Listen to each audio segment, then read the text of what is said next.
ধরুন আপনি কিনা এমন একজন প্লেয়ার যে 2026-এ এসে প্রথমবারের মতো ডিএলএস হাতে পান। তো হোয়াট ইজ নেক্সট? আপনি হয়তো চাচ্ছেন ফ্রেন্ডদের সাথে কিছু ফ্রেন্ডলি ম্যাচ খেলবেন, তবে আপনার স্কিল পারফরমেন্সের কারণে প্রতিবারই খাচ্ছেন 8 থেকে 10টি গোল। তবে ভিডিওটি আপনার জন্যই। যদি কিনা আপনি 1টি গোল খেয়ে হলেও 7-8টি গোল ব্রেক দিতে চান, so must be don't miss this video. তো আজকের ভিডিওতে আমরা দেখব যে কীভাবে প্রফেশনালভাবে অ্যাডভান্স ফ্রি কিক শুট নেওয়া যায়। আমার কাছে অনেকেই কমেন্ট করেন যে ওনাদের কাছে নাকি ফ্রি কিকটা বেশি কঠিন মনে হয়, তবে ব্যাপারটা আসলে এরকম না।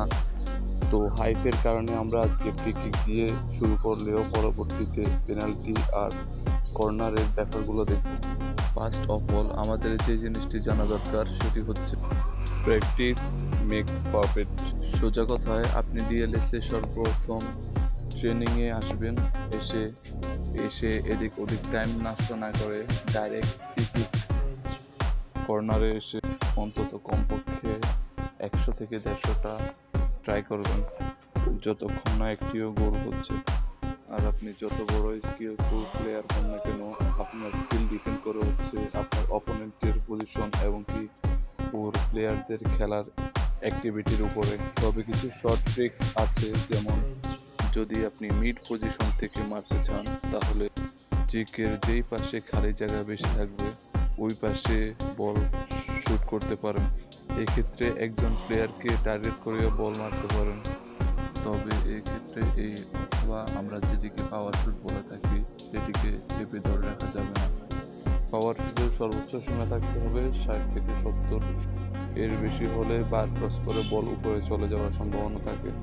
বাস্তবিক অর্থে এমন কোনো নির্ভরযোগ্য টিপস নেই যা দিয়ে আপনি ইজিলি ফ্রি কিকে গোল করে ফেলতে পারেন।